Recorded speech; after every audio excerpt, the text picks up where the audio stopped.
Hey, it's all about automation. This is Gary Mintchell, Editor-in-Chief of Automation World Magazine, and I'm here on the mezzanine outside the press room at the Austin Convention Center, the third day of NI Week on August 5th, and just listened to a fascinating keynote by Dr. Mishio Kaku, who's a theoretical physicist at the City University of New York, one of the co-founders or inventors of string field theory in theoretical physics.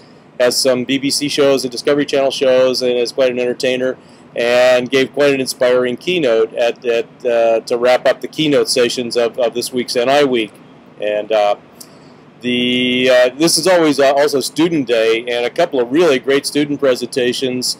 It's amazing how poised these kids are. Some of them, are undergraduate engineering students, and they had.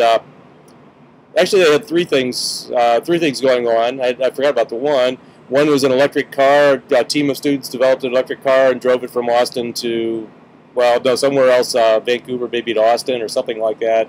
Quite a long way. Developed and used LabVIEW for the embedded control in it. Another team accepted an eco-car challenge that was part of another challenge grant, and they were from Virginia Tech. And then a third group, and that group has been from that department has been here before, and it's a robotics department or program at Virginia Tech, and they developed this is like way cool. Everything is cool, and this is like way cool. Developed a car that a blind person can drive. The original challenge, they thought, was to invent a car that a blind person could ride in, and it'd be self-guided. And they said, no. We want something a blind person could actually drive, and so they developed that. And I saw it. It got a big demonstration or a description yesterday on all that. Very cool. So they always have a lot of good student challenges and a lot of use of National Instruments products.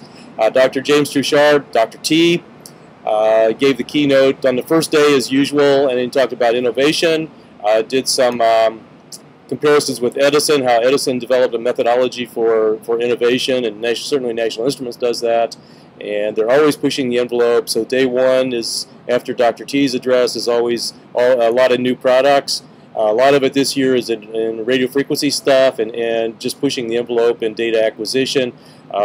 They could get more signals, even faster signals now than they used to before, and more channels at one time than they could before. Every year they push that envelope, but faster and more, and that sort of thing.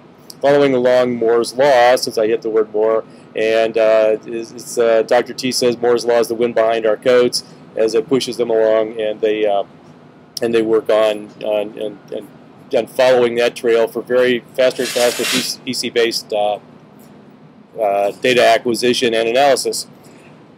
Jeff K, who's the father of LabVIEW and another co-founder, talked about.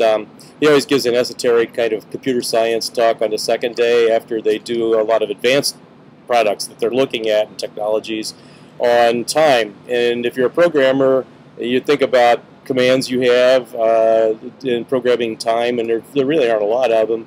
Timing is really critical in a lot of industrial applications. Therefore, EtherCAT, which uses some chips for data for time syncing, so you can make sure the commands get there at the right time and all that.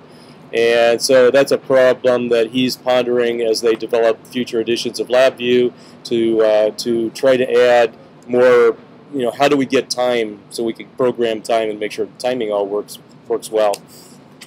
I said in a panel on energy that had a number of people that included ex-regulators and energy company people, and Robert Metcalfe, who invented Ethernet and is now a VC, and he's investing in energy companies. And they had quite the little debate going on among the total capitalist with no government, and the need for government regulations here and there, and investments and so on. Pretty interesting, and not a lot of information on smart grid and so on, except resolve anything except that we need more engineering for more sensing and analysis of signals, which, guess what, National Instruments is working on with a couple of companies locally to help expedite all that. And let's see, where else have I come up with? You will be able to read on my blog the new edition of LabVIEW 2010. and some of the new features on there. Part of that description was a thing that Dr. T, well, the new term, Dr. T brought it up, but a lot of people talking about ecosystem. That seems to be quite the word these days as companies develop an ecosystem. National Instruments has a group of people working on community, and it's web-based community mostly, and so they have a way to interact and bring in community ideas. But something else that's cool about community, they actually have developed what I would call an app store. We're all familiar with iPhone's App Store, and they're doing that with LabVIEW so that partners can develop things and put it on the store and sell it through LabVIEW or through National Instruments, but protect their intellectual property. That's always a key. And so they're developing ways to do that, and that should be way cool too. That should be something that'll be setting things up. And one final thing from today's final keynote from Dr. Kaku, and I'll have links on my blog and this sort of thing too. But if you know, I've written about a writer who's a Silicon Valley CEO and entrepreneur, Martin Ford, who sees automation as putting everybody out of work, and he's quite the pessimist. I mean, somebody just wrote to me and just sent an email. They didn't comment on the blog, but they said something about, I see the Luddites have taken over automation world. And I said, well, he's not a Luddite. It's not that he's opposed to technology.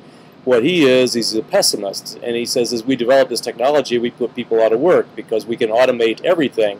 And it was quite interesting because as Dr. Kaku finished his keynote, he looked, and he was talking about the future, and he looks says, well, you know, we have this artificial intelligence, we have automation, we have these things coming, and so where will be the jobs? Well, anything that's repetitive will be replaced, but anything that's a non-repetitive job, and this is the optimistic side of that coin, is that if you're, you know, garbage collectors are non-repetitive, construction workers, anything that's creative, artists, engineers, and so on, programmers, all this stuff that is non-repetitive requires talent, intellectual ability, creativity, leadership skills, all these kind of things that actually make humans human.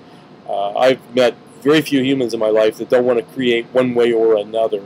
But what we've done is, it goes back when I was a little kid, my dad said, you don't want to work, he says, go to college, you don't want to work on a manufacturing line because you sit on a stool and you just do the same thing. Minute after minute, hour after hour, day after day for your whole career, and you don't want to do that. You want to do something that it requires more creativity, uses your intelligence, and so on. And that's basically what we're saying. You know, those repetitive jobs we've been replacing for years and years and years in manufacturing and other places, and it is going to continue that way. And so the future is actually optimistic for those that want to apply themselves, use some creativity, develop things, and you don't have to be a PhD theoretical physicist to do that. I knew a lot of guys that were really cool well, when I grew up, it was all about cars. So I knew guys, shade tree mechanics, they're working on cars and they're dropping in their, you know, the 4-barrel carb in place of the stock 2-barrel and doing this, or maybe we put 3 2-barrels together. And, you know, a lot of you guys don't even know what carburetors are, but that was cool back when I was a little kid, and there's a lot of that kind of stuff. And so there's a lot of creativity for a lot of people, and that's what's going on. And so that was very, it was a very good way to end, very optimistic as far as, especially to a whole crowd of 3,000 engineers and scientists and geeks. So anyway, this is wrapping up another NI Week. This is the 13th time I've been in Austin for NI Week, and pretty soon I should get seniority, I think. And it's always very interesting, and so we'll tune in next year and see how they push the envelope once again. So this is Gary Mintchell. This has been another Mintchell Report coming from Austin, Texas.